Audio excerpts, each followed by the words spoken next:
त्या अर्थानं आज प्रभाग क्रमांक 1चा विचार केला तर या ठिकाणी लक्ष्मीनगर परिसर येतोय, त्याचबरोबर गावठाण जो मंदिर परिसर आहे तो परिसर येतोय।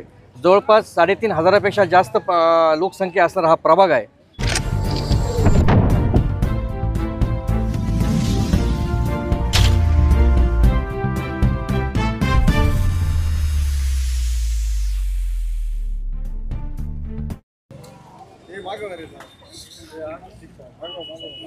शिर्डी नगर परिषदेचं एक खऱ्या अर्थाने बिगुल वाजलेला आहे।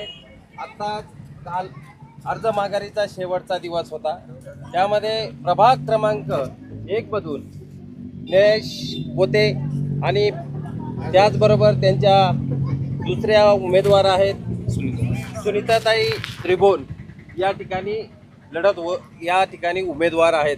खऱ्या अर्थाने भाजप आणि राष्ट्रवादी काँग्रेस यांची या ठिकाणी महायुती आहे आणि यांनी आज प्रचारामध्ये आघाडी घेताना दिसत आहे। तर आज आपण आपल्याशी बोलण्यासाठी प्रभाग क्रमांक 1चे उमेदवार निलेशजी कोते या ठिकाणी आहेत। या प्रभागासाठी काय विजन घेऊन आपण या ठिकाणी चाललेला आहात? शिर्डी नगर परिषदेची निवडणूक सुरुवात झालेली आहे। नामदार राधाकृष्ण विखे साहेब आणि सुजयदादांच्या माध्यमातून या ठिकाणी महायुतीचे उमेदवार अतिशय सक्षमपणे शिर्डीकरांच्या समोर या ठिकाणी आहेत। पॅनल अतिशय व्यवस्थित झालेला आहे आणि त्याचबरोबर दुसरी गोष्ट म्हणजे विरोधकांचा पॅनलसुद्धा झालेला नाही। ही खऱ्या अर्थानं नामदार साहेबांच्या दूरदृष्टीची आणि सुजयदादांच्या कल्पकतेचा विजय आहे। खरं तर व्हिजन खूप आहेत। नामदार साहेब आणि सुजयदादांच्या माध्यमातून अनेक प्रकल्प या शिर्डीमध्ये आता अवतरत आहेत।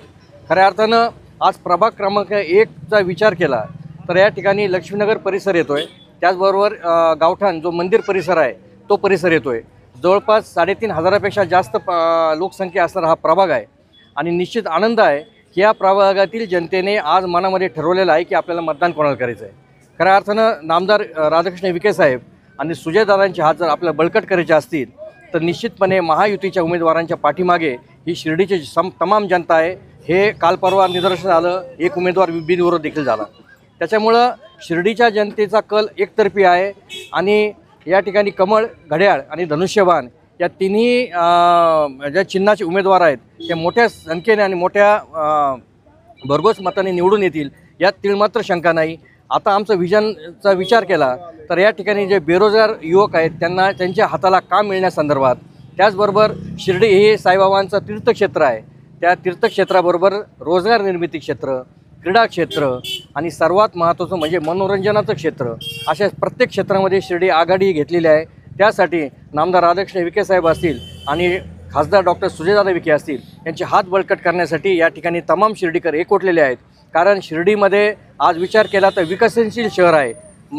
2 वर्षापूर्वीचा विचार केला तर लोकसंख्या 20,000 होती, आज लोकसंख्या जवळपास 35,000 ते 40,000 मतदार आहेत, तशी लोकसंख्या जास्ती आहे। परंतु आज हा विचार केला तर नामदार साहेबांचे अनेक मोठमोठे प्रकल्प या शिर्डीच्या धर्तीवर अवतरत आहेत। शिर्डी सद्गुरू साईबाबांची पवित्र भूमी आहे आणि आज आम्ही या ठिकाणी लक्ष्मीनगरच्या लक्ष्मी आईच्या चरणी नतमस्तक होऊन तिला नारळ वाढवून आम्ही या प्रचाराचा शुभारंभ केला आहे आणि जनतेने देखील आम्हाला भरघोस असा प्रतिसाद देखील दिला आहे। यानंतर दुसरे उमेदवार त्यांचे पती मंगेशजी त्रिभुवन काय विजन घेऊन चाललात? या शिर्डीमध्ये दहशतीच्या सावटाखाली या शिर्डीमध्ये दहशत खूप होती, गुंडागर्दी खूप होती, ही नायनाट करण्यासाठी खऱ्या अर्थाने सुजय विखे पाटील यांनी चंग बांधलेला आहे। तर याविषयी काय वाटतं? शिर्डीमध्ये काही प्रमाणात रोजगाराच्या निमित्ताने वेगवेगळ्या जिल्ह्यातून, वेगवेगळ्या राज्यातून लोक येतात आणि त्यांची पार्श्वभूमी काही लोकांची ही अपप्रवृत्तीची असते, गुंडागिरीची असते, परंतु कुठल्याही प्रकारचं त्यांचं व्हेरिफिकेशन न करता त्यांना शिर्डीमध्ये आश्रय मिळतो। परंतु नामदार राधाकृष्ण विखे पाटील साहेब तसेच डॉक्टर सुजयदादा विखे पाटील यांनी गेल्या 2 महिन्यापूर्वी शिर्डीमध्ये सर्वे केला आणि त्या सर्वेमध्ये प्रत्येक घरामध्ये राहणारा भाडेकरी हा कुठला आहे, काय आहे, त्याचं पोलीस व्हेरिफिकेशन या सर्व गोष्टीचं कलेक्शन केलेलं आहे। तसेच या शिर्डी शहरामध्ये कुठे नव्हे ती शिर्डी नगर परिषदेच्या माध्यमातून एक MSF महाराष्ट्र सुरक्षा फोर्स याची एक सिक्युरिटी फोर्सची एक टीम तयार केलेली आहे। ती 24 तास शिर्डीमध्ये पेट्रोलिंग करत असते, दिवस रात्र पेट्रोलिंग करत असते। ज्या ठिकाणी कोणी अपप्रवृत्तीचा माणूस दिसून आला त्या ठिकाणी त्याला धरते आणि पोलीस स्टेशनला जमा करते, त्याला प्रसादही देते बऱ्यापैकी। त्याच्यामुळे शिर्डीतील महिला किंवा मुली आणि जे नागरिक आहे ते त्या MSFच्या या नवीन प्रकल्पामुळे स्वतःला सुरक्षित समजतात. लक्ष्मीनगरसाठी काही असं व्हिजन आणलेलं आहे का सेपरेट?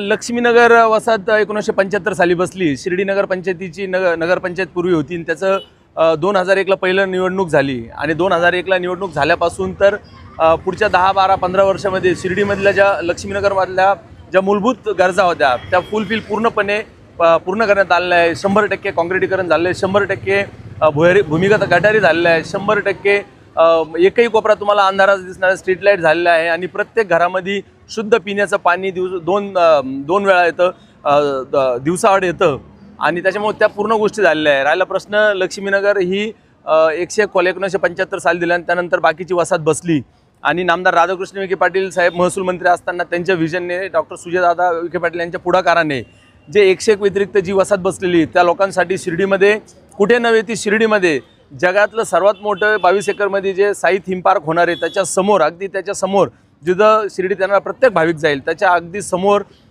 300 लोकांना त्या ठिकाणी घरकुल देण्यात येणार आहे, अर्धा गुंठा जागा देण्यात येणार आहे.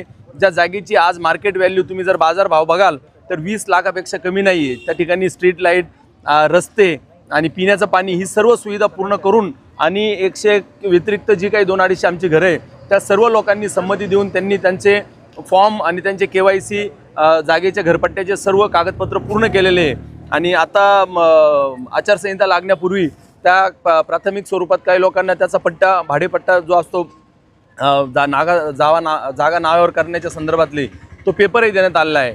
दुसरा विषय, शिर्डीमध्ये जे पथविक्रेते, फिरते फुल विक्रेते जे बाबांच्या मंदिरावरती आहेत तर त्या लोकांनाही ओळखपत्र शिर्डी नगरपंचायतीच्या नगर परिषदेच्या माध्यमातून वाटप करण्यात आलेलं आहे.